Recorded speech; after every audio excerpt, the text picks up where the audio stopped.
Alright, so I bought another thing. I know I just said I got the other 240, but I saw a good deal. Well, I don't know if it's a good deal anymore now that I went into depth with it. Bought a coupe.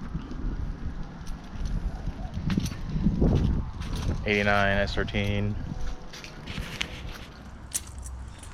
This thing is slick top. Is it open? No. Has manual doors, manual windows. That thing is, it's an auto. Exterior's pretty clean, honestly. Has a, cracked hatch as usual. S14 rear seats. Didn't have any seats in it, so I had to rob one from my hatch. They're missing all the vents and shit.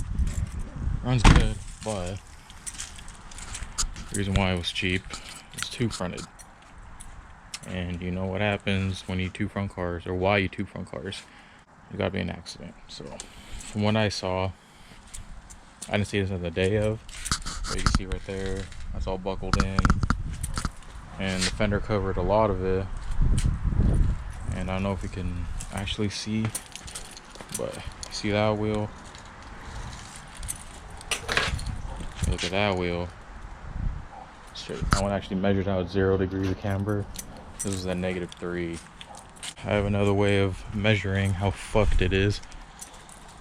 The strut bar, it worked fine. It's all the way on the inside, and you can see how far back it is.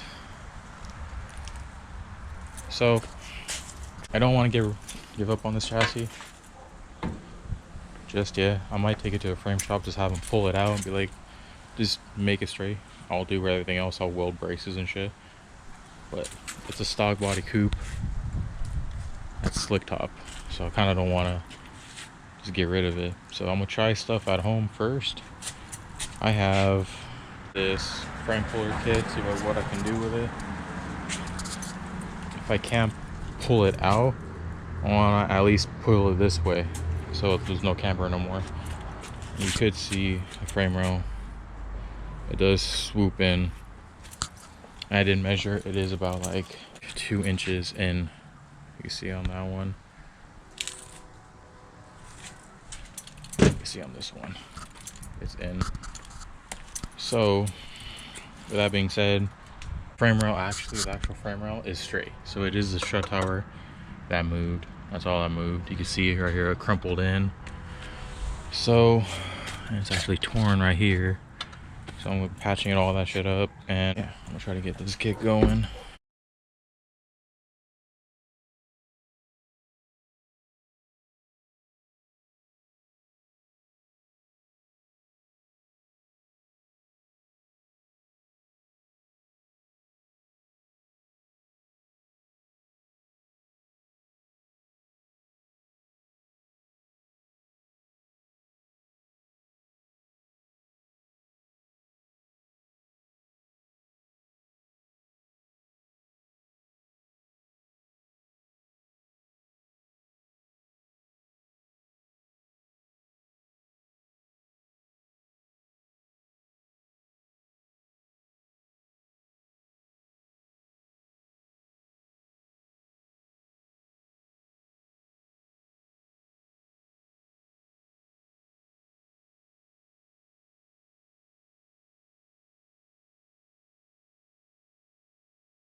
Alright, so this is how far I got.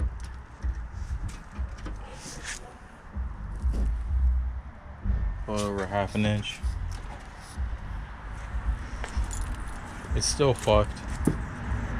This little ram thing I got, this thing, that doesn't really move at all, so I can't really use it.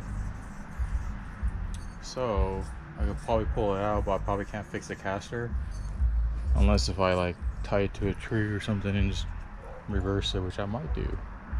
I have a nice tree right there.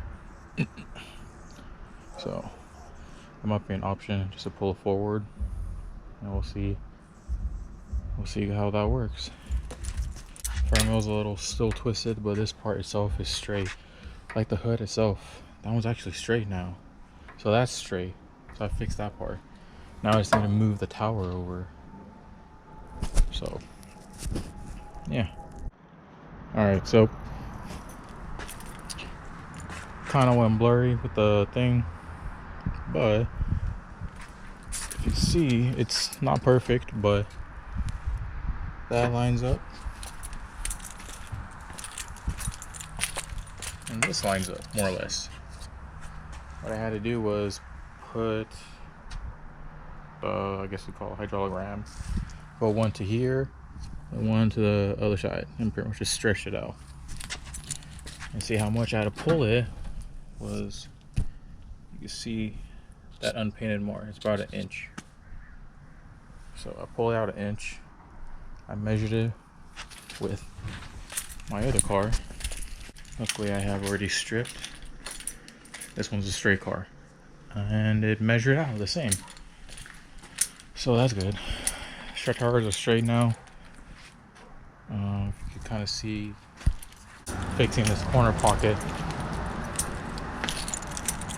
this section, and it looks a lot cleaner now. It was all crumpled before, so now I just gotta reinforce this whole section. Obviously the two fronts gonna, actually it really isn't, honestly. I'm probably gonna be more relying on the strut tower or strut bar, you see, because there's no really structure in it anymore. So what I might do is, also need to fix this, I need to cut this, move it over, and then weld it. See, it's globbed on there, but it'll be fine. And down here, it really isn't pretty. I need to re-weld this into there, and I need to tuck this harness up in here. So I gotta do that too. Gotta make this all drift ready, if you would call it that. And when I said the frame rail was pretty straight, it's not. So I can't really do anything about that here. I'm just gonna brace this, the strut tower, do some rosette welds on shit, and then take it to work, and then do an alignment. See how it is, see how it's working, and then if it's fine, then cool. But that was my main thing I wanted to do. There's more adjustment down here for this two front, so I'm gonna mess with that. You can see how far off they were when they welded this thing in compared to this side. It's supposed to stick out a little bit from what I saw, but that's way out. So I don't know what I'm gonna do about that. I might just lop this end off and then just move this over somehow as much as I can. I'm gonna align the hood with it. Hood's straight too now. I don't know if I mentioned it, but hood is actually, if I straighten out this spot by putting a piece of wood here, wood there, and then the ram right there. I did have a casualty. I fucked up the brake master. Also, I found a bunch of electrical stuff. They also took apart the fuse box, which pisses me off because I don't know where the fuck these go. So this, I think, side marker, this is for the headlight. This headlight works, it just has the broken rod that they normally do have. I just want to redo all this wiring. What is this, roll coil? There's that, there's a loose wire here, that's for the AC. So there's a lot of shit in here I need to redo and make it right. But that short tower was my biggest concern because I don't want to do major work on it until I got that done, which I did. So yeah. A lot of this harness can go on top. I don't know why the fuck they didn't just put it right here. And then there's no upper radiator mount. I don't know how the cage kit works with that. So I need to make a new mount with it. And yeah, this is where I'm at right now. So that's it for this video. This is an introduction and or just introduction of the new car. So alright, see you in the next one.